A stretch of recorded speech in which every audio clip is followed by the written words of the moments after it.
Good day. Today is Saturday, 5th April 2025, and I'm going to devote most of this program today to discussing the diplomacy and the situation on the battlefronts in the conflict in Ukraine, though the situation in the Middle East is also becoming increasingly dangerous, and there are now clear signs that Israel is moving towards a renewal of the ground operation in Gaza, which I suspect is going to store up all kinds of problems for the future. But before I deal with these two topics, I do want to return quickly, and I hope briefly this time, to the topic of the tariffs that Donald Trump has imposed.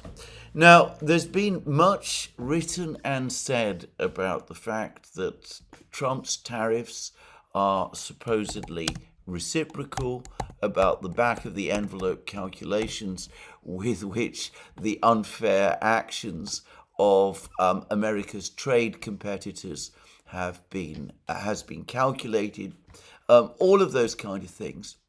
I think that a point people need to understand about these motivations, why the tariffs are being presented as reciprocal, why Donald Trump is claiming that there's some kind of economic state of emergency, all of these things which have attracted some attention. Is obviously there's an element of marketing and PR about this.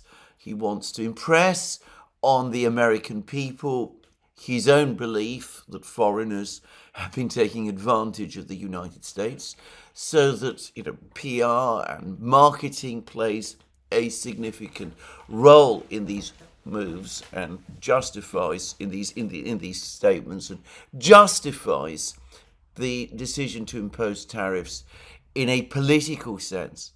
But it also has a legal aspect as well. I've already said that there's questions about whether imposing tariffs which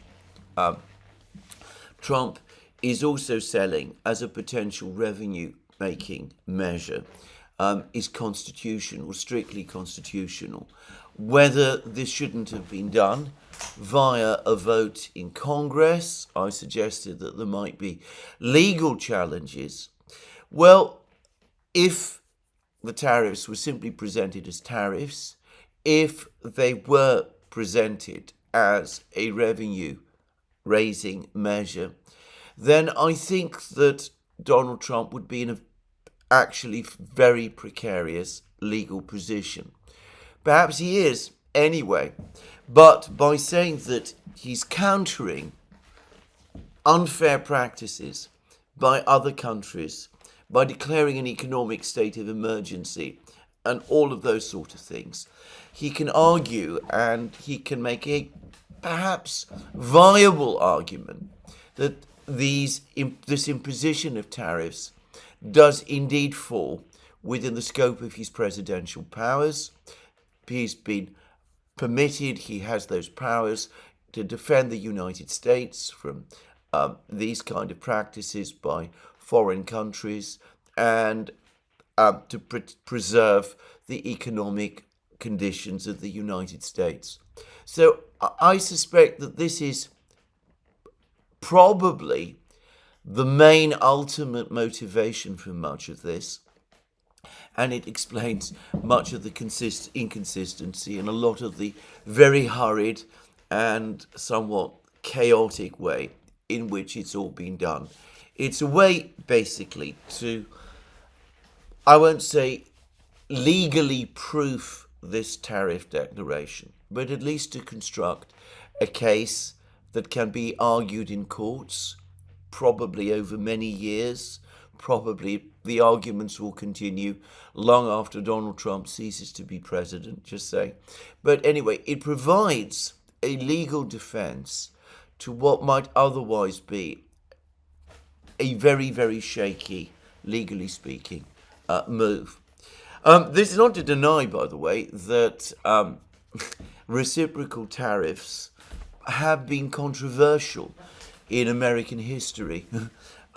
Proponents of tariffs in the 19th century and early 20th century vigorously opposed reciprocal tariffs. They argued that tariffs should stand and fall on their own legal and economic justifications.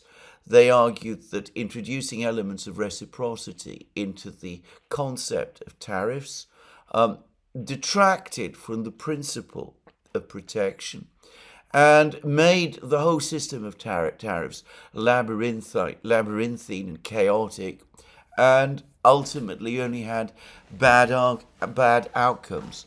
There was a strong speech to that effect by one of the major proponents of tariffs during the 19th century, Senator Henry Clay, and William McKinley, the president who Donald Trump so greatly admires. He also apparently was a principled opponent of reciprocal tariffs, though as a politician, especially when he was a member of Congress, he was not above sometimes introducing them in order to try to get his general tariff policy through. Anyway, there were arguments about tariffs and reciprocal tariffs, which continued into the early 20th century. There's a good article about all of this by Charles Benoit in the American Conservative, if you want to go and look for it there. And in this article, Charles Benoit quotes a statement of principles adopted by the American Protective Tariff League, dates from 1903. Reciprocity in competitive products by treaties unsound in principle, pernicious in practice, and is contrary alike to the principle of protection, to the fair treatment of domestic producers, and to the friendly relations with foreign countries. Reciprocity is neither ethical nor economic, since it seeks to benefit some industries by the sacrifice of others, which is the essence of injustice. As at present advocated, reciprocity is a polity of favoritism. It would tend to array industry against industry and section against section at home, and foment industrial retaliation and political antagonism abroad. Such a policy would open the door to the grossest favoritism in legislation, promote the growth of a corrupting lobby, and increase the power of debasing bossism. Such a policy has no justification in economics, statesmanship, ethics, or good politics. True American policy is protection of all the opportunities and possibilities of the American market for American enterprise and fair, equal treatment for all other countries, namely the equal right to compete for American business in the American market by the payment of American wages. This alone is honest protection, good republicanism, and the true American policy.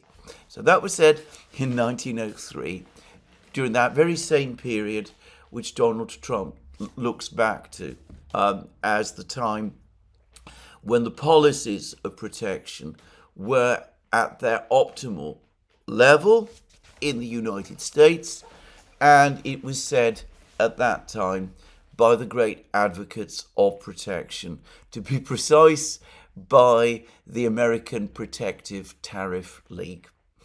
Now, to repeat again, however, he probably feels, he's probably been told that he can't go down this route, because if he did, he would have no legal defense. There probably isn't a majority in Congress for the tariff policy that he wants to do. A tariff policy navigated through Congress would probably take years. I understand that there hasn't been tariff legislation in the United States since 1930, so that's 90 years ago.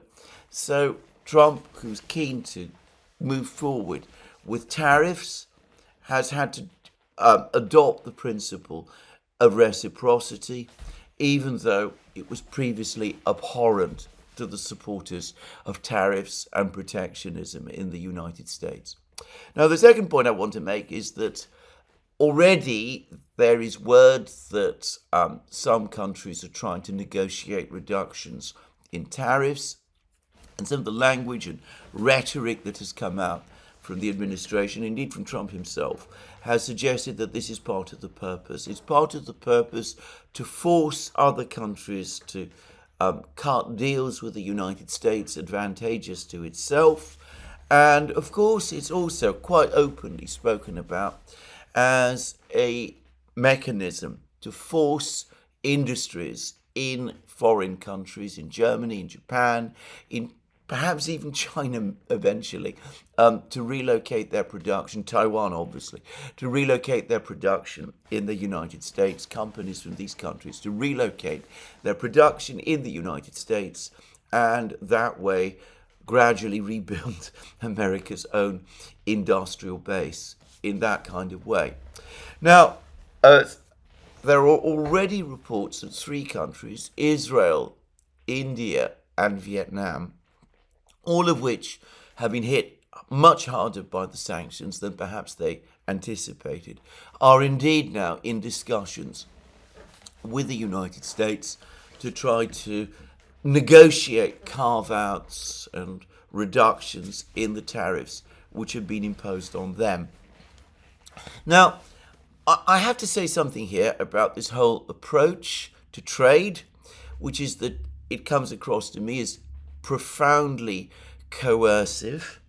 The great American economist, I consider him a great economist, Michael Hudson, has already made the point that the United States apparently no longer has attractive things to offer to other countries to persuade them to work alongside it. It's a huge reversal from the situation which existed in, say, the 1940s and 1950s, when economic partnership with the United States was seen by many countries around the world as the route to prosperity, because the American economy of that time was so rich and so huge and so dynamic. Well, today, as Michael Hudson, I think, correctly points out, what the United States is reduced to doing is threatening and bullying other countries to make trade concessions to itself, because it has nothing positive to offer. And I think this is true.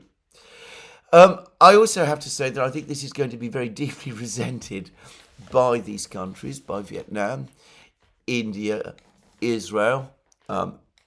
Vietnam and India, I suspect, especially so. They already believed they had good relations with the United States, and now they find themselves being bullied, in effect, by the United States. The European Union is also being bullied at the moment by the United States on the question of arms procurement. There are some European countries, France for example, which want spending on weapons by the EU to be focused on European weapons. Not that these exist in any great quantity, and not that the industrial capacity to produce these weapons exists either. But anyway, never mind those details. The United States is said to be very angry about that, and there's been all sorts of threats and warnings to the Europeans that if they do decide to go down this road, produce their own weapons rather than buy American, then the Americans will take further action against them. Well, I mean, first of all, as I said, coercion, blackmail, as some would call it, is ultimately not a good way to conduct international economic relations. It will almost certainly drive countries eventually to seek other partners, something which I suspect is already happening. We saw that link up of Japan, South Korea, and China that I discussed in my program yesterday. But I would say the same, and even more so, about this attempt to strong-arm foreign companies to relocate production in the United States. I'm going to say straight away, I don't think this is the correct or proper way to rebuild an industrial base. It means that everything else in the United States that exists, which works against the establishment of a industrialized base, financialization, regulatory practices, all of the kind of things that especially Michael Hudson, but others too, have also written about, that has no incentive to change because there's no need for it to do. But ultimately, bringing companies in, forcing them to relocate production in the United States is going to work against the whole principle of building up an industrial base, a manufacturing and technology base in the United States, which is truly American. Now, I think here it's important to say that there is a major difference between what happened in, say, China in the 1990s and early 2000s, when American companies were relocating production, factories and that sort of thing in China itself. And the Chinese did indeed learn an awful lot from these companies, which they were able to put to use themselves, and what the Americans are trying to do. Firstly, China in the 1990s was a very, very poor country indeed. Very different from today's United States. The second point is that the Americans were not coerced into opening their factories in China. They chose to do so because China offered them a major comparative advantage. It was easier to build factories in China and to export goods from those factories back to the United States because the Chinese authorities worked hard to make it so, and because obviously the American producers could benefit by the very low wages that they found in China. But also, and beyond that, the Chinese had a whole ecosystem, were developing a whole ecosystem in universities, schools, through other institutions to make industrial development in China attractive, not just for American producers, but for Chinese producers as well, leaving things in the United States as they are, essentially, and relying purely on factories that open in the United States from abroad by companies based abroad, is not ultimately going to offer a solution. It's going to perhaps lead to a brief upward spike in production, which will gradually fade away. The way to build a long-term industrial base is by putting together all the pieces within a country that makes for an industrial base. A good example is the whole American approach to chip production. The best way for the United States to rebuild its chip production is to do the hard work of sorting out all the things that need to be done in the United States itself to produce chips there, using American companies and American technologies and American skilled workers and all of those sort of things, strong-arming Taiwan to relocate its production to the United States is not going to achieve that in the long term, especially if it detracts from the need or the apparent need to do all of those tough and difficult things in the United States to build up production there. There's a good article, by the way, by Cynthia Chung, which discusses all of this specifically in connection with producing chips. You can find it on her Substack blog, Through a Glass Darkly. It's a long, long article, and it compares the recent developments of the chips sectors in China and the United States and the high technology sectors in these two countries and it looks into this precise issue that I have just been talking about. So anyway, I'm not going to spend more time on this topic. I had lots of discussions about tariffs already in various programs. I expect that we will be returning to this topic on the Duran, probably with some guests who are more interesting on this topic than perhaps I am, just saying. So let's move on and turn to the Ukraine conflict and what is going on there. And I'm going to start today by discussing the diplomacy, because we are getting completely discordant noises coming out of the Trump administration about what is happening. And I come back to the reason for this that I discussed in earlier programs on this channel, and which Alex Christoforou and I recently discussed in a dedicated video we did on this topic, which you can find on the Duran, which is that there appear to be two completely different groups of people within the administration, each of which has the president's ear, and each of which is trying to move forward the diplomacy, but is doing so in completely different directions. So one is a much more conventional group. I say conventional in their thinking.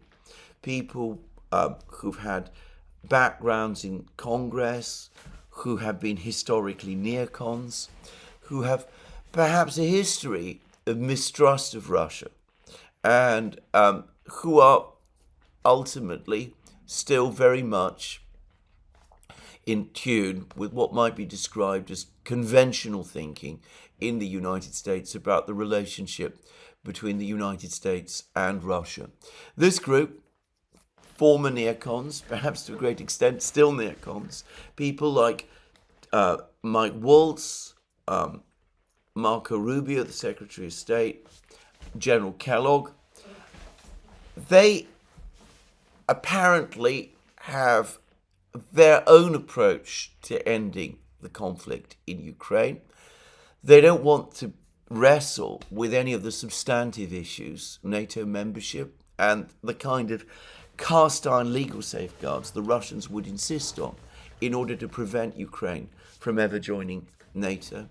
They are not prepared to make concessions on territory, significant concessions on territory, of the sort that the Russians insist on. They don't see any reason why Ukrainian parts of the four regions should be transferred to Russia. They are fully open to the ideas of the Europeans of deploying European so-called peacekeeping forces to Ukraine. What they want to do is not actually ultimately to secure peace. They talk as if that is what they want, and perhaps in their own minds that is what they want. What they really want is a cessation of hostilities, an end to the fighting, which, as we now know, has committed the United States, the war up to now has committed the United States to massive intervention in the war on Ukraine's behalf. The United States has been, to all intents and purposes, running the war. It has also been committing huge quantities of weapons to the war, large amounts of money to the war, and of course, something else, a huge amount of mental energy to the war.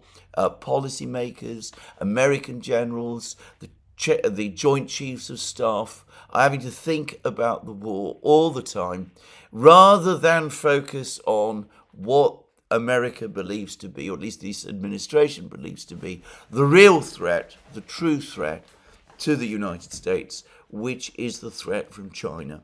So these people, on the one hand, they want the fighting to stop. They packaged it to the president as being an important humanitarian endeavor, and the president himself is has adopted that kind of language and no doubt believes in it himself. Anyway, they want the war, the fighting, to stop, but they're not really that interested in a long-term resolution of the conflict, because resolving the conflict would lead to concessions to the Russians, which viscerally they are not prepared to make. So the Russians will insist not just on a commitment, a verbal commitment, that Ukraine should not be brought into NATO. The Russians had many such verbal commitments in the past, going all the way back to the late 1980s and early 1990s, when the Soviet Union was still in existence. They're not these people, however, in the United States, they don't want to really go beyond that. They don't want a treaty. Certainly they don't want a treaty which would preclude further expansion of NATO into Ukraine. They want some kind of assurance given to the Russians, which at some more auspicious moment the United States could walk away from. And they still want a Ukraine that is anchored in the West, that has NATO troops on its territory, that is massively rearmed. And of course, well, the Russians can keep Donetsk and Lugansk and all of those places. The United States has no real interest in them. But of course, the United States is not going to recognize the fact. This is very much the thinking of Kellogg, Rubio, Waltz, and people like that. Or so it seems to me. Very close to the outline suggested by Kellogg in his article of April 2024, in which he outlined what the American strategy might be. The Russians, of course, would see that as nothing more nor less than an attempt to freeze the conflict, and that is not what they want. But anyway, this group, taking this approach, what they say they want is a ceasefire and then negotiations. And those negotiations, like the Minsk negotiations, could go on forever. They might never arrive at any satisfactory position. Given the stance that the Ukrainians are taking, that, by the way, is almost guaranteed. The Ukrainians will never willingly concede any of the points that the Russians are insisting upon. So a ceasefire, an end to the hostilities, prevents a Russian victory, saves lives. I'm not saying these people are wholly without any feeling about this. Saves lives, but it doesn't bring the conflict to an end. It just freezes it so that the United States can go away and address other things. That, of course, is something that the Europeans have accepted. It's something that very grudgingly the Ukrainians, who are losing the war, have accepted. It is something that is completely unacceptable to the Russians, who, as far as they're concerned, would see this as nothing short, from their perspective, of a strategic defeat. Something that they're not interested in, given that they are winning the war. So that's one side.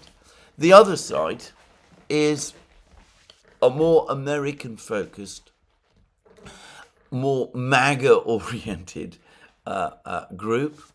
People like Witkoff and Vance and probably Tulsi Gabbard. And they do understand that this proposal that the, shall we say, the more neocon faction is making, that it simply will not fly, that the Russians are going to insist on more substantive agreements than the ones that Kellogg, Rubio, and Waltz are prepared to entertain, that might mean loss of the 4 territories, the entire 4 territories by Ukraine, that might also require some concrete legal agreements with the Russians to ensure that NATO is indeed not expanded eastwards. In other words, a group that understands that the war cannot be resolved in the way that the first group wishes, but that more substantive concessions to the Russians are going to have to be made. And you can see the push-pull. Part of Trump's persona is attracted to the first group.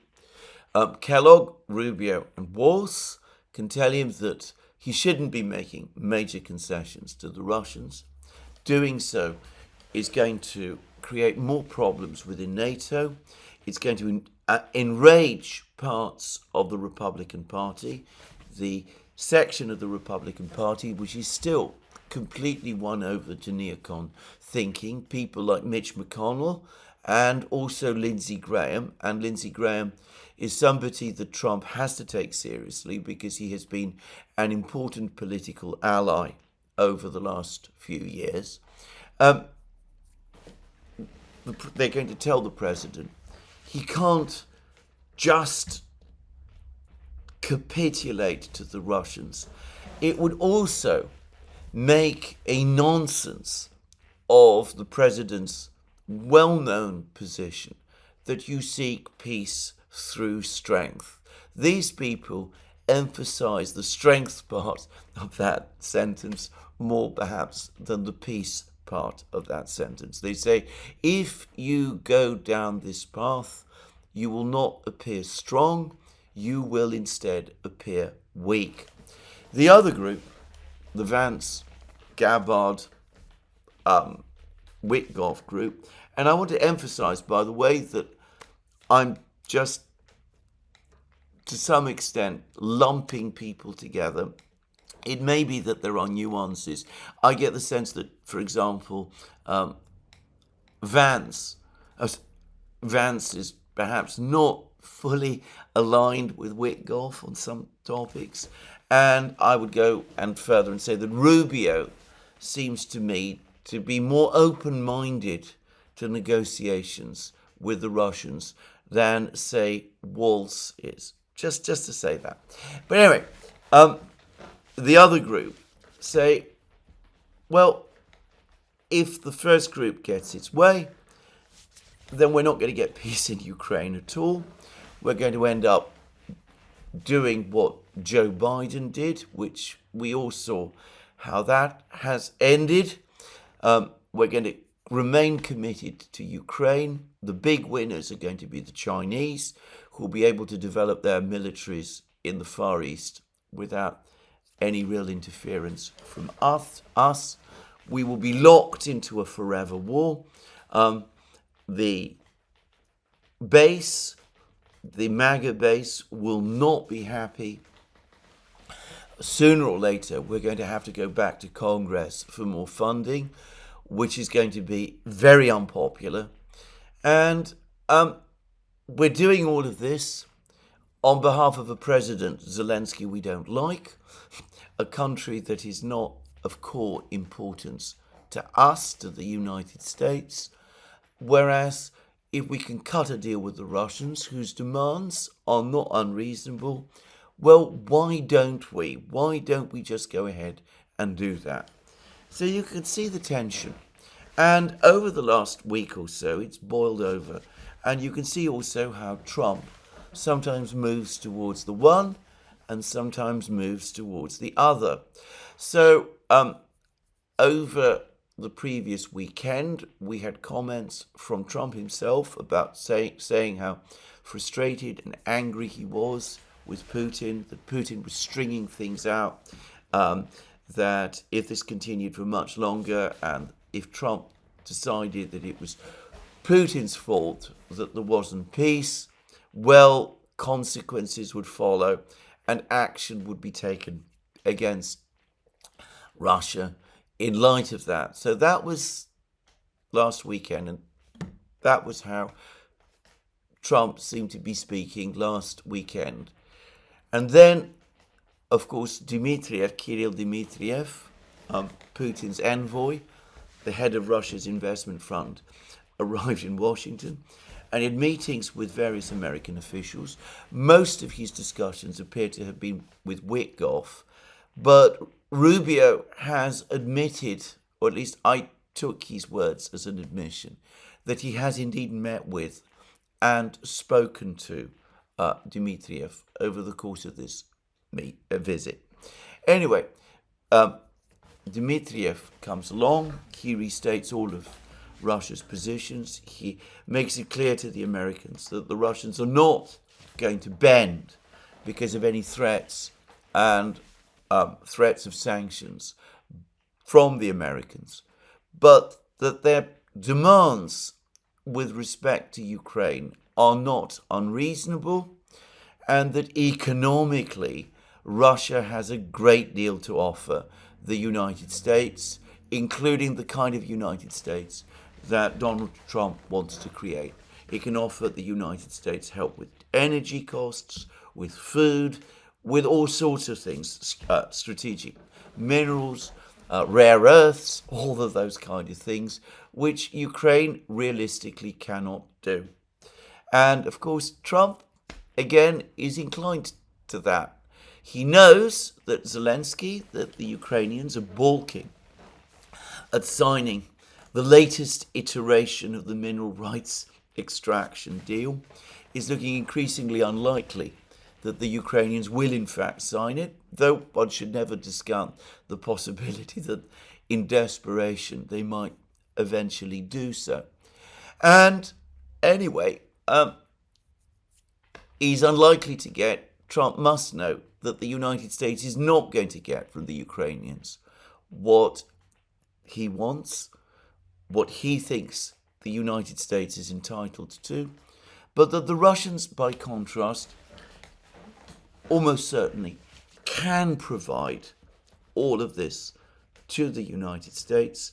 And here is Dmitriev coming along and saying, why don't we go forward with this? You've seen that ceasefires don't work. The Ukrainians violate them. Nobody, I think, seriously disputes any longer that it is the Ukrainians who are violating mostly the energy truce. The Ukrainians violate the energy truce. We're winning the war. We're going to win the war anyway.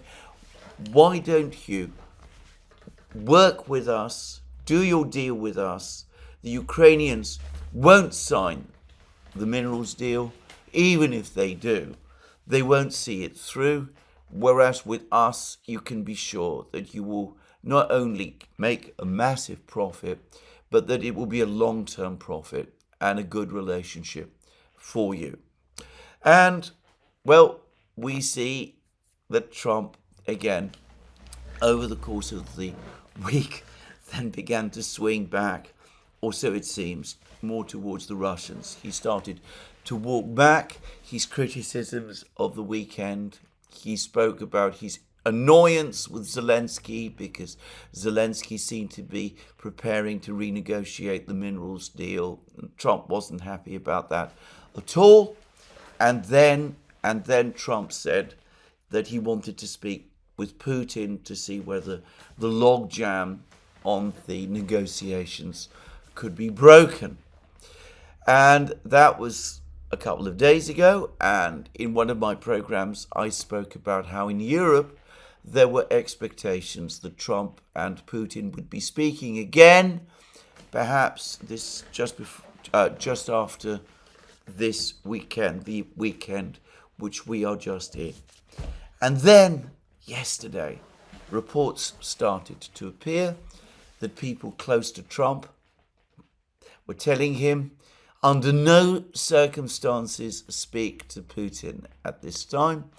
That would convey completely the wrong message to the Russians. You need to hold out and not speak to Putin until Putin finally commits to that ceasefire, which is what you are trying to obtain. And, well, the Russians are again saying that for the moment there is no sign, no indication that a ceasefire in any shape or form is on the way. So anyway, we get these contradictory messages, and I personally have no doubt that the people who are counselling Trump not to speak to the Russians are indeed, to Putin in fact, not to call Putin, are indeed, as I said, the more hardline neocon faction, the Waltz, the Waltz, Kellogg, Rubio faction. They're telling him, don't talk to the Russians at this time. This is only going to lead you into concessions, making concessions to the Russians, which you don't want to make, and it's just going to give Putin a further opportunity to spin things along. Now, on the question of Putin spinning things along, and I've already talked about this several times, this really makes absolutely no sense to me. First of all, the Russians repeatedly said, they said many times, they were saying this through the summer and autumn and in the winter, including after Trump's inauguration, they repeatedly said that they were not interested in temporary ceasefires, that they didn't see that this made any kind of sense. They said repeatedly, Putin himself said it, Lavrov said it many times, that temporary ceasefires, those kind of ceasefires, all they did was that they gave the Ukrainians an opportunity to rest and refit and to re-equip themselves so that the fighting could begin all over again. And the Russians have said correctly that this has been the history of the past and they are not prepared to go down that route again. And the Russians, I don't see that they are spinning things out by the stance that they are taking. They are simply being consistent with what they have said before. They said before that they weren't interested in that kind of ceasefire, and they are saying it again. And Putin said, look, if you really do want us to change our position on this, we have to have cast iron guarantees that that isn't going to happen another time, that the Ukrainians won't take advantage of the ceasefire to reinforce their positions, which is why we want military supplies and intelligence sharing with Ukraine by the Western powers to stop during the ceasefire. And of course, the Waltz, Rubio, Kellogg group don't want that to happen any more than the Europeans do, because let's be straightforward about it, they do want Ukraine to use that ceasefire in exactly that way. They do want to rearm and re-equip and reinforce Ukraine so that it is in a stronger position going forward than it would otherwise be, given that it is losing the war. So again, you can see that the hardliners are once again pushing back on Trump. They're trying to prevent him speaking to Putin and moving forward with the discussions. And the sentiment amongst this group appears to be that the United States should now move forward towards presenting some kind of ultimatum to the Russians. This is an idea pushed by Alexander Stubb, the Finnish president, some kind of ultimatum that the Russians should agree to a ceasefire, an unconditional ceasefire, on American terms, one which would allow for the rearmament, re-equipping of Ukraine and the deployment of European peacekeepers and all of that to Ukraine, or Russia will face major economic consequences. And I have come to the view that the latest moves in Congress, led by Lindsey Graham, to impose the so-called bone-crushing sanctions on the Russians, that their ultimate purpose is that these moves have been coordinated to a great extent with this group within the administration and within the White House. So anyway, we can see the tension. Now, it's very difficult to know where all of this is going to go in this kind of situation. I think that ultimately Trump will probably come down on the side of the Vance, Witkoff, Gabbard group that really do want to see the conflict itself end. And I think the reason is that I think viscerally, this is what he prefers to do. He doesn't like Ukraine. I think he's made that fairly clear. He doesn't like Zelensky. He's made that absolutely clear. He thinks that the Ukrainians have taken the Americans for a ride. There is something in that. And he wants to end this conflict, which is not going well for the United States, so that the United States can refocus on other matters. For the last couple of days, for the last week, it's important to say that Trump has been principally focused on getting his tariff announcement ready and on navigating the enormous turmoil in the global markets and the political stresses that follow from that come with that announcement. So he's probably not had a huge amount of time to devote to the Ukraine issue.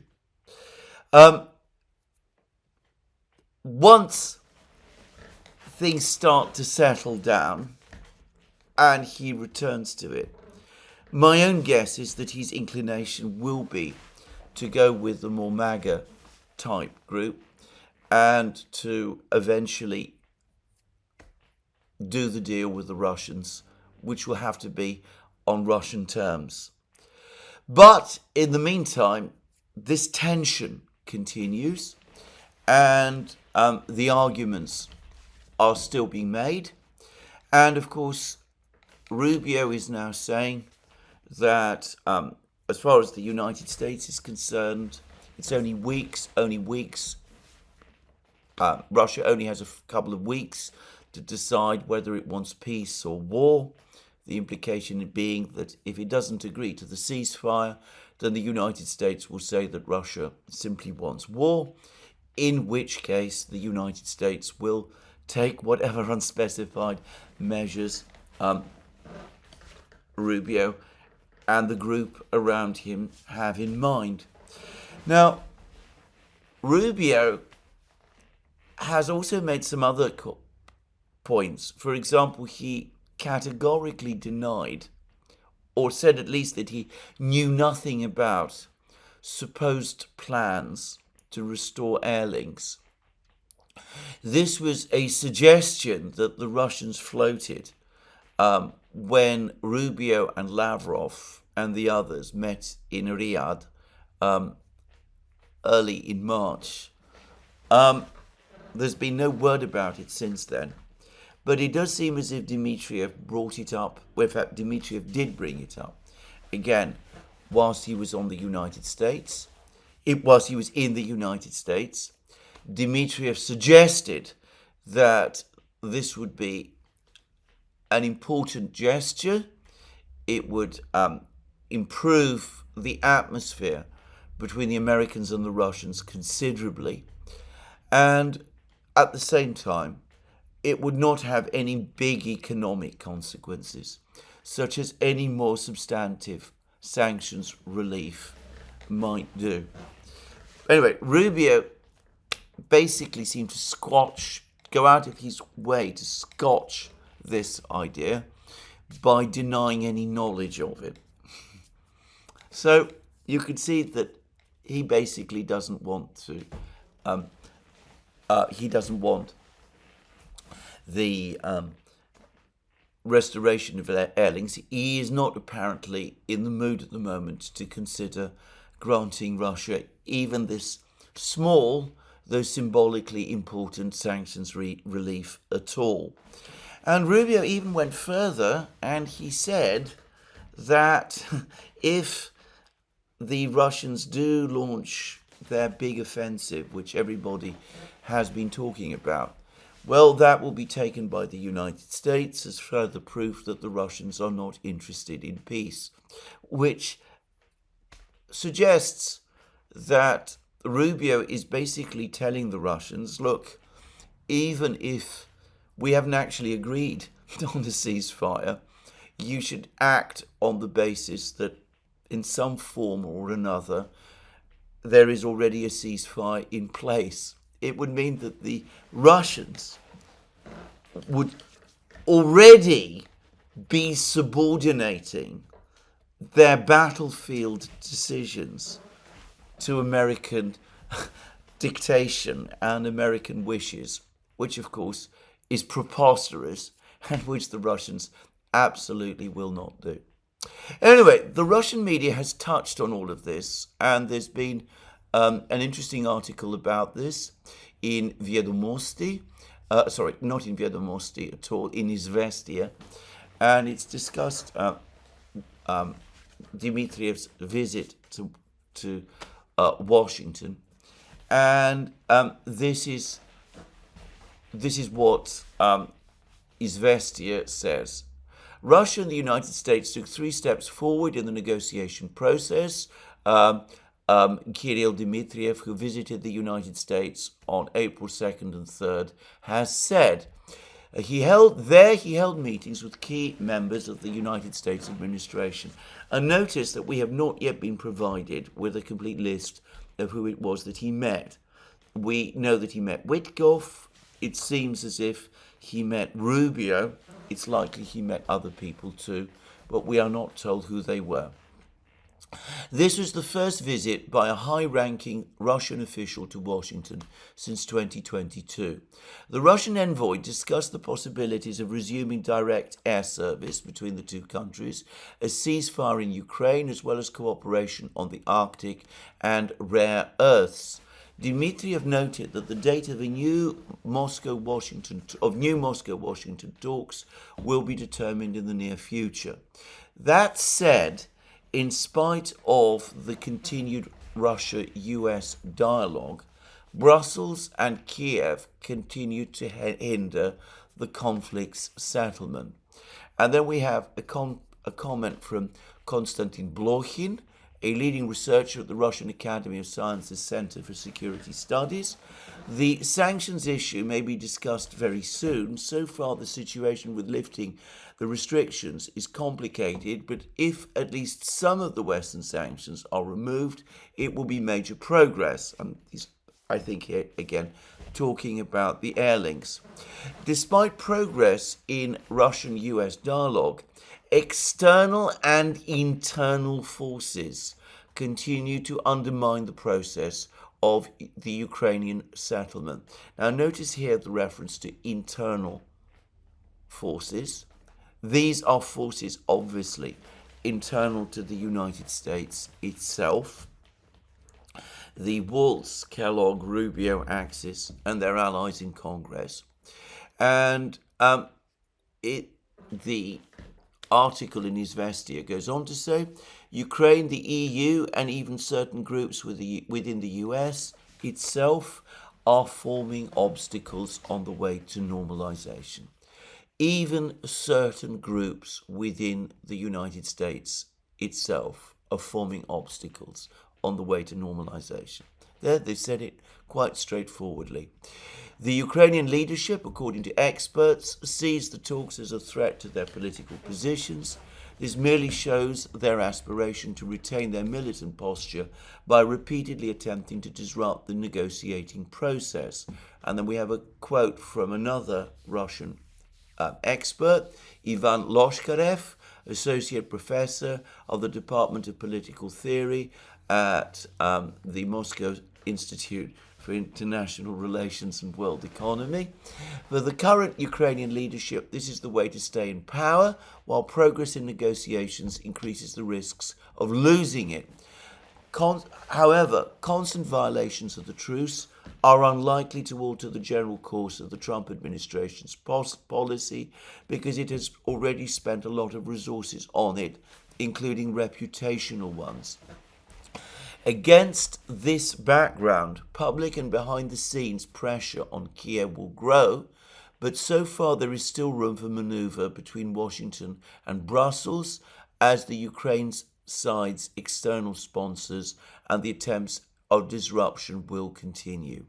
Within the United States, the resistance comes from the anti-Russia lobby. Despite the change of administration, some officials, even within the Republican Party, which is code for saying even within the administration, are still against dialogue with Russia. Perhaps statements have been toned down somewhat, but overall there's been a radical change. It is naive to expect a full-fledged de-escalation, while the Americans do not perceive the value of normal relations with Russia, nor any real fear of Russia as their equal. And that was said by Mikhail Mironyuk, who is a professor at the department, also professor at the Department of Politics and Management at the High School of Economics. So, the Russians have noticed that there is a split within the administration between, let's call them, the neocons and the realists, and they understand that the neocons have been maneuvering to block the move towards Ukrainian settlement unless the Russians somehow capitulate to their demands, which of course the Russians are not going to do. Now, in summary, it all looks deadlocked, and there's been an article in, I believe, the New York Times, actually it's the Washington Post, which says this: US negotiators outmatched by Russians in Ukraine talks, say analysts.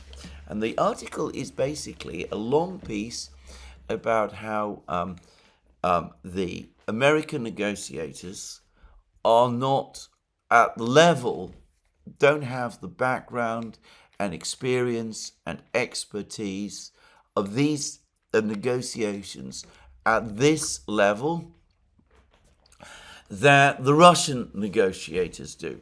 Now, I've been making this point in program after program. I've been making it even though I wish the negotiations well. This article makes exactly the same point, but it does it from the opposite point of view.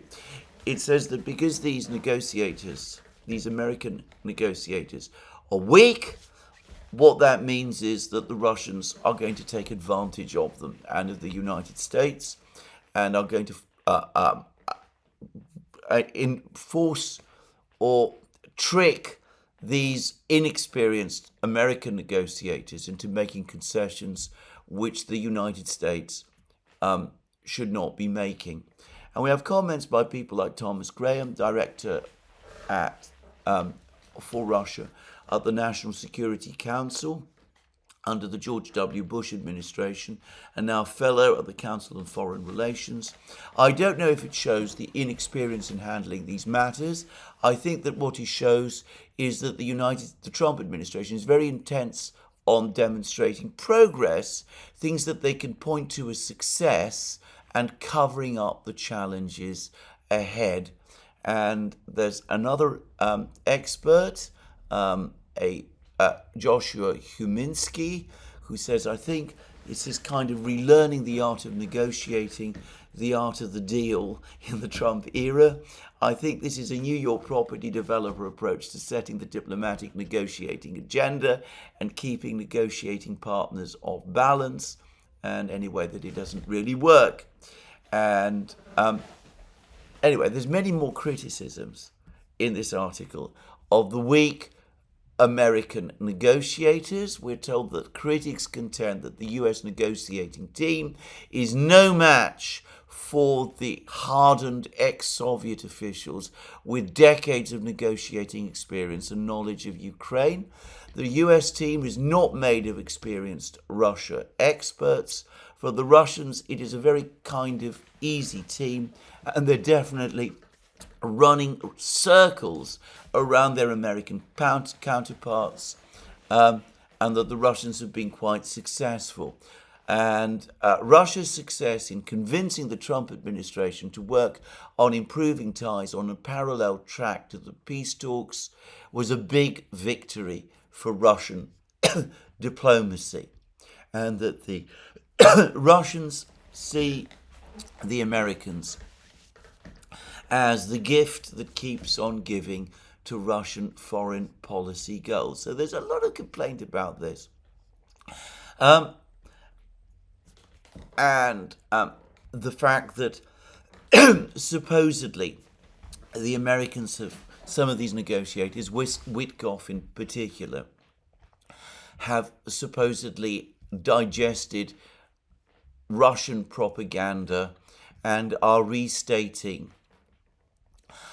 Russian talking points. In fact, and in my opinion, the real truth about the situation, in negotiations, is the one that is set out at the very end. And these are the very last words of this Washington Post article, which gives, in my opinion, gives away the true essence of the problem. On Tuesday, Moscow reinforced its hardline maximalist demands when Russia's Deputy Foreign Minister Sergei Ryabkov complained that Russia's demand to solve the problems related to the root causes of the conflict was being ignored by the United States, and we cannot accept all of this as it is. And then we have a comment from Thomas Graham, the fellow at the Council for Foreign Relations, who, by the way, is an extremely experienced diplomat and who is absolutely someone who has a background in dealing in high-level diplomacy and probably, and I'm sure, definitely with the Russians. And this is what the Washington Post summarizes Graham as having said. As the United States overstates its progress in talks, as the United States overstates its progress in talks, Moscow seems concerned that Trump's negotiators do not understand how serious Moscow is about its demands. The big question is whether the administration has the patience to continue these negotiations and whether they can conduct the negotiations in ways that can extract concessions from the Russian side, he said. Well, the problem is not whether the Russians are going to make concessions. It is whether the Americans will do what Ryabkov is saying they need to do and what Graham recognizes that the Russians are frustrated about, that they are not dealing with the substantive issues. Moscow seems concerned that Trump's negotiators do not understand how serious Moscow is about its demands. And that is absolutely true. Even if the Americans are not at the moment prepared to concede these Russian demands, if they really do want to sort out this conflict, then they really do have to start discussing them and discuss them substantively. If the Americans go on saying that really what needs to happen is that we need to have a ceasefire first, and only after the ceasefire do we sit down and talk about the more serious things, then this process is going to go nowhere. And that is something that I think Trump, at least, needs to understand. And he also needs to understand this. If the negotiations go nowhere, if the war continues, then the inevitable and eventual outcome is that he will be deeply embarrassed because he will be forced to recommit to the conflict in Ukraine. He will be in effect saying or siding with Biden, Sullivan, Blinken and all that crowd. He will be saying that they were right and he was wrong, which might not play well with his supporters, and which I cannot believe that he himself seriously thinks. But more seriously, and more importantly, he will set himself up for disaster when the Russians eventually win the war, which they will do. Now, I am not going to discuss the effect of these bone-crunching sanctions that Lindsey Graham and company are talking about at the moment. Suffice to say that if the United States is already imposing massive tariffs on China, making it difficult and ultimately maybe even impossible for the Chinese to export goods to the United States, if at the same time the United States is busy or is talking about wanting to be busy, rearming itself so as to fight China in the Taiwan Straits and in the Pacific. And there are reports today in the media that Joseph Wong, who is a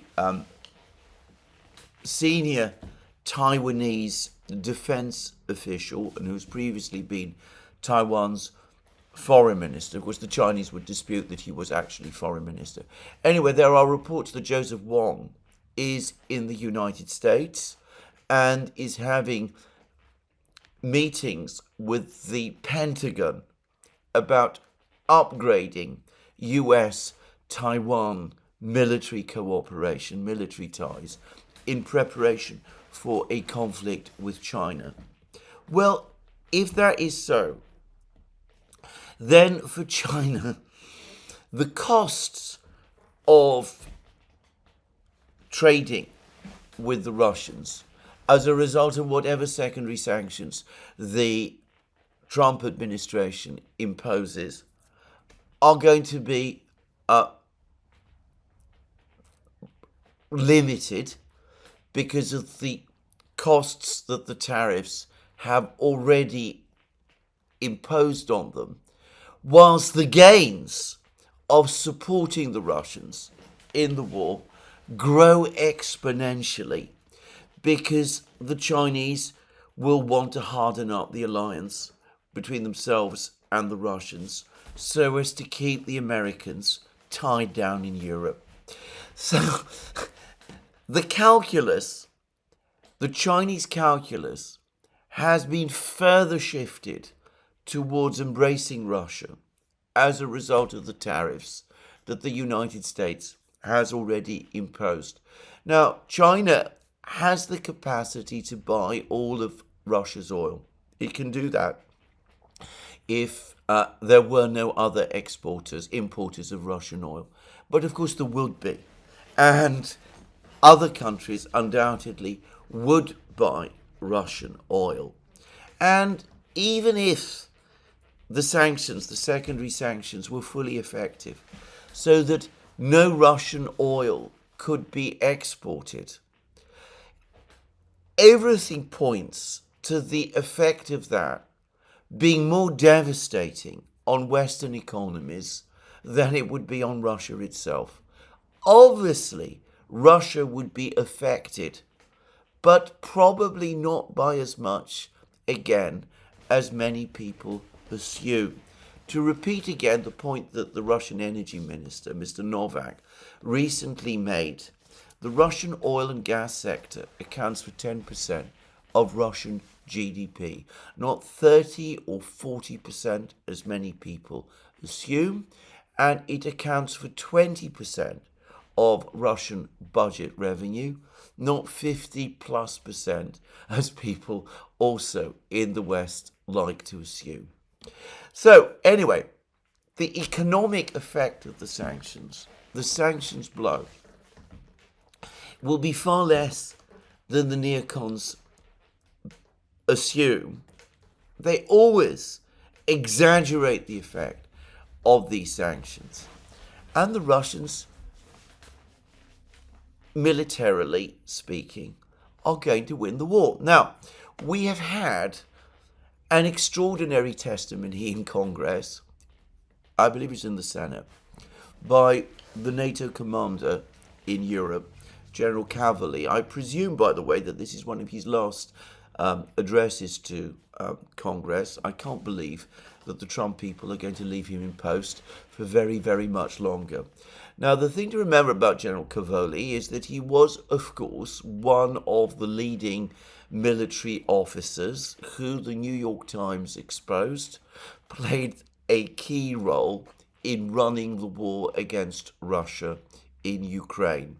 So he has a major personal investment in this conflict.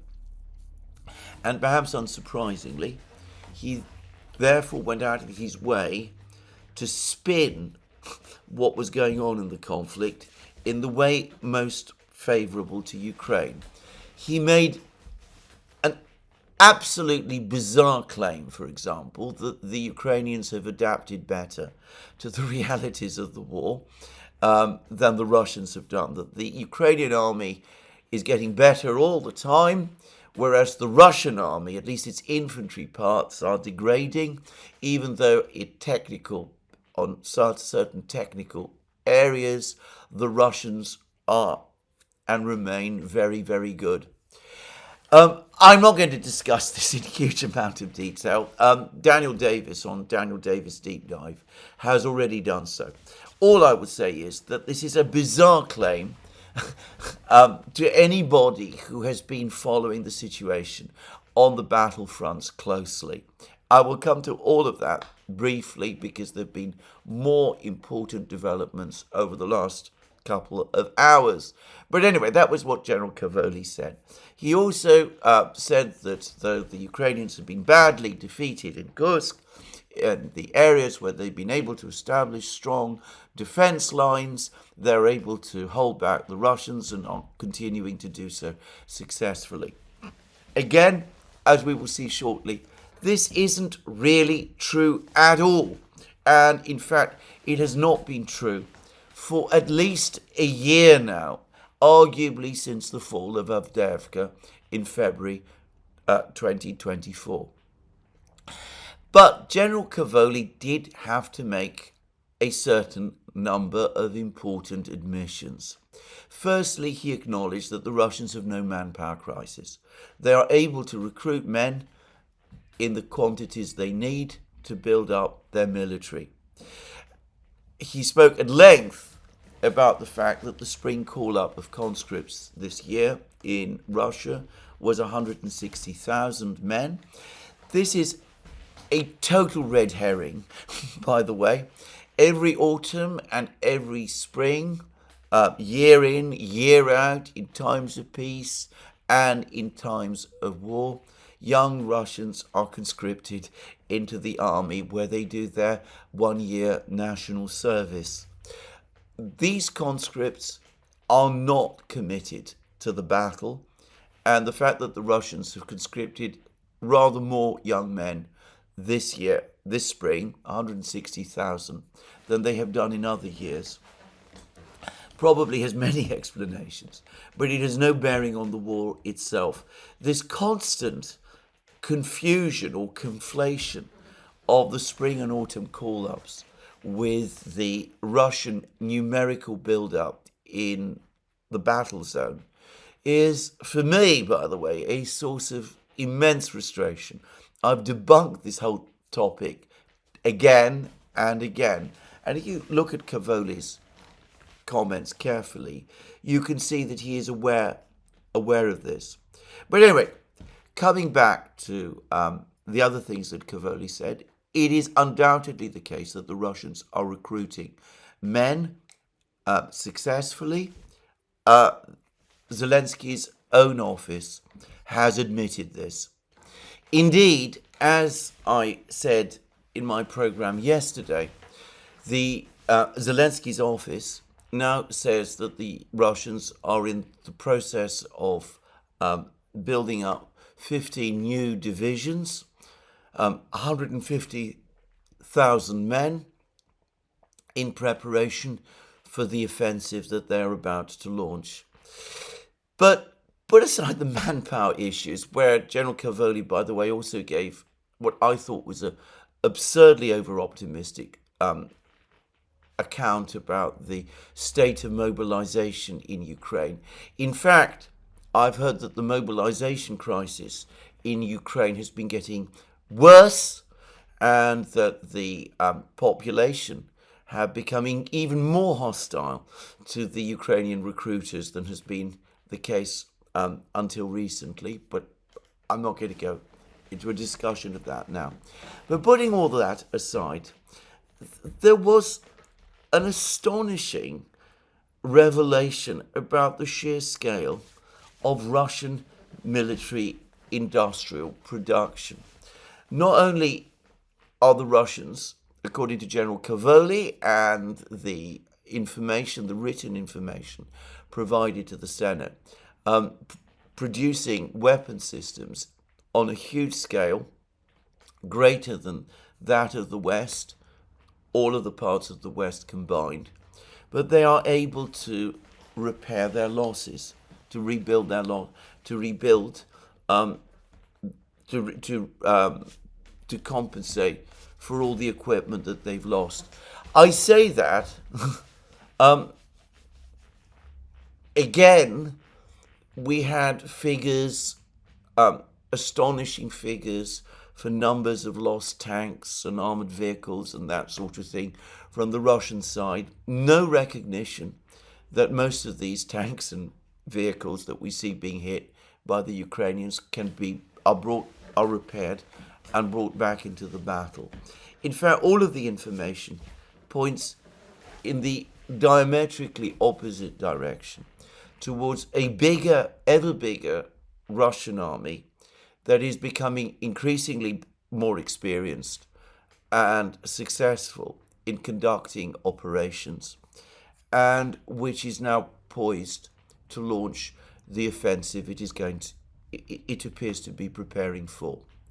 Now, the Royal United Services Institute has written about this also, and has registered its concern that this huge Russian military industrial achievement is changing the geopolitical balance in Europe. And of course, that is absolutely correct. So anyway, put all this together, see through General Cavoli's optimistic spin, look at the hard facts. The Russian army is getting bigger, Ukrainian army is getting smaller, by Ukraine's own admissions.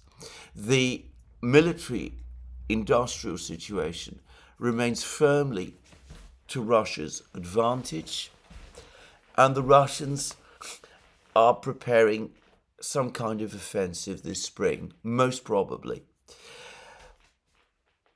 Surely, people in the Trump administration, those who have the president's true best interests in mind, ought to be seeing all of this and ought to be coming back to the president and telling him, look, not only is this war already a massive distraction of American resources, not only is it preventing us from focusing on China in the way that we want it to do, not only is it hardening the Chinese-Russian alliance, as we have seen with the visit of Wang Yi to Moscow and the pending visit of Xi Jinping to Moscow to attend the Victory Day parade in Moscow on the 9th of May.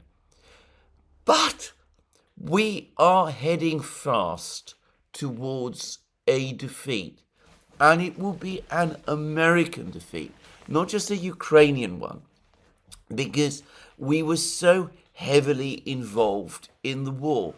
even the New York Times, through its recent article outlining the level of American involvement in the war, the fact that American generals, including General Cavoli, were planning Ukrainian military operations, providing communications, providing intelligence, providing weapons, providing armor, planning attacks, helping the Ukrainians to kill Russian soldiers and kill Russian officers, up to and including generals.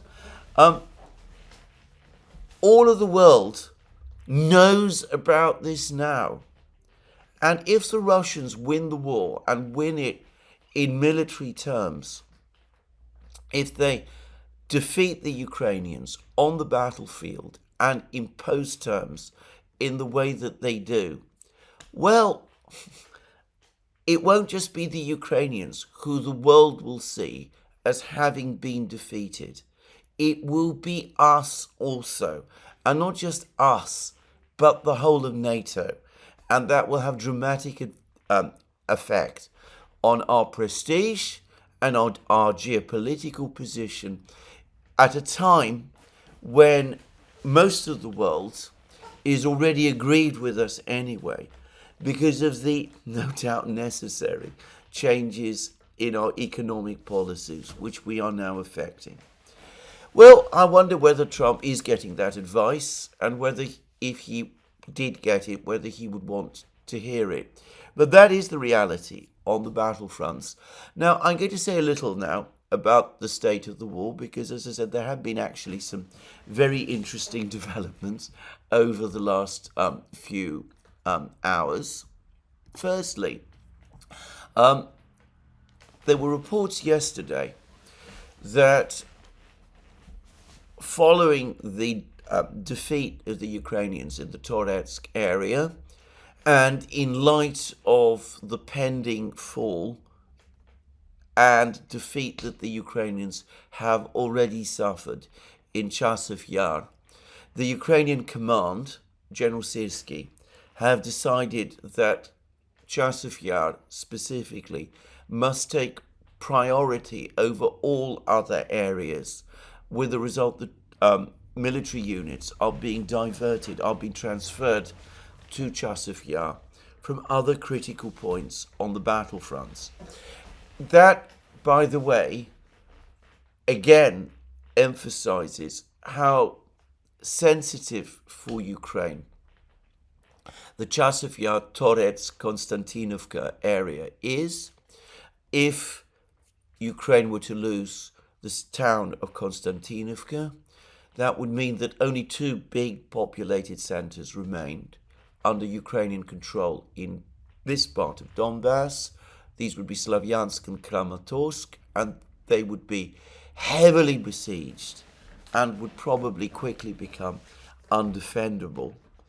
And, of course, the other key defense point is Pakrovsk, which lies further to the west, where the Ukrainian position has now suddenly and badly deteriorated with the fall of the village of Uspenivka in the area, which apparently enables the Russians to sort out their logistical problems in the area where the Ukrainians have been unsuccessfully counterattacking in southwest of Pakrovsk. Well, what, of course, Syrskyi's decision, however, also does is that it strips troops away from other sensitive positions. And the Russians have not only come very close to Kupiansk, as I discussed yesterday, the Russian bridgehead west of the Oskol River, north of Kupiansk, has now become very, very large. But I was very interested to read in Redovka yesterday, after I made my video. Redovka, of course, Russian newspaper. It has its own perspective on the war, but it is, in my opinion, an accurate reporting source overall. Anyway, it said that the Russians are now in the process of capturing another village in this area called Kamienka, which will enable them to unite all their various bridgeheads across the Oskol. Once these bridgeheads have been properly consolidated, which is now perhaps only a question of a few days or weeks, then the Russians can build bridges across the Oskol River, and they are particularly skilled, by the way, at building bridges. And then they can send armored units across the Oskol River, and that would put them in a position not only to take or to attack and ultimately capture Kupiansk to the south, but to advance in all sorts of other directions as well, creating a potential operational crisis for the Ukrainians, linking up ultimately maybe with their forces in Volchansk, threatening Kharkiv, well, who knows what. So weakening this front line, which is what Zelensky and Syrskyi appear to feel they have to do, comes at a critical moment when that very same front line is currently crumbling. It's also happening at a time when the Russians have been making major advances in the Zaporozhye area. They've apparently recently begun an offensive towards a village south of Zaporozhye called Kamenska. There apparently is intense fighting going on for this village. The thing to say about this particular village is if you look at it on a map, if you search for it on the map, it becomes immediately clear that this village is actually located quite close to, Kamyanska, I should say, quite close to Zaporozhye city as well. Moreover, if Kamyansk is captured by the Russians, then the Russians would be in a strong position also to complete the encirclement and capture of Orekhov, which opens another route of advance onto Zaporozhye as well. And further east, in the area of southwest Donbass, the Russians have now advanced north from, they've managed to advance north from Velikaya Novosilka, and they seem to be closing in from two directions, from the east via the village of Bogatyr, and from the south, pushing northward from Velikaya Novosilka towards another village called Komar, which is said to be the major Ukrainian defense position in this area. And then, of course, somewhat to the north of these places, the Russians are also in the process of attacking or beginning the attack on the village of Novopavlivka. I can't help but think that two major points where the Russians appear to be working towards are now starting to appear. One is towards the Dnieper, towards Zaporozhye city itself, perhaps also Dnipro. The Russians in the south of Zaporozhye are already quite close to the city. Obviously, there's an awful lot of work to do. They're very far from reaching the outskirts of the city itself. But if they capture Kamyanska, then they wouldn't be that far. They would have to capture all sorts of other places to the east, but then they appear to be moving steadily in that direction also. And the other place is in the area of Kharkiv region, where the Ukrainians have been defeated in Kursk region, where the Russians now have their big bridgehead north of the west of the Oskol River. Radovka also spoke about a Russian the Russians capturing territory west of the Oskol River, adjoining the Russian border itself, further simplifying their logistics. I don't want to make too many predictions about what the Russians are going to do. I'm not going to talk about big arrow offensives and that sort of thing. But if one looks at the military-industrial realities, if one considers that the Russians now can apparently deploy 5 drones for every Ukrainian drone, it seems to me that the possibilities of what a big renewed Russian offensive in the summer might achieve ought to be alarming to the current President of the United States and his team. I don't think the Russians I don't think the Russian preference would be a military victory in Ukraine of the kind that I'm talking about. If they can get all the things they want through a deal with the Americans, their core demands satisfied, through a deal with the Americans, it would be better for them because doing so would give them international recognition for their gains, and it would also secure their western borders. I think advancing to the Dnieper, conceivably advancing beyond the Dnieper, has all kinds of problems for the Russians going forward, which Eve Smith has previously talked about and which I've touched on myself in various programs. But for the Russians, a military victory of that kind stores up problems for the future. For the United States and the collective West, it would be a geopolitical catastrophe. It would force the United States to remain in some form in Europe. It would pin the Americans down there. It would give China more space in the Pacific. It would stretch further American resources, all at a time when the United States itself is going through a period of economic turmoil as it tries to recalibrate its economy. I would have thought that good advice to the president at this time would be to do the deal with the Russians. Perhaps take a little longer over negotiating it, see what concessions might be made, reach the agreement eventually, maybe by year's end, and bring this thing finally to an end. I would have thought that was the right approach.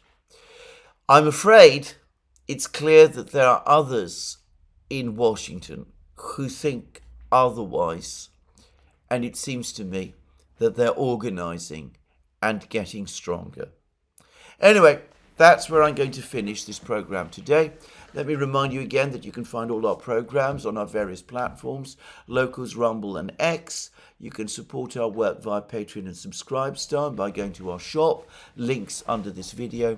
Last but not least, if you've liked this video, please remember to tick the like button and to check your subscription to this channel. That's me for today. More from me soon. Have a very good day.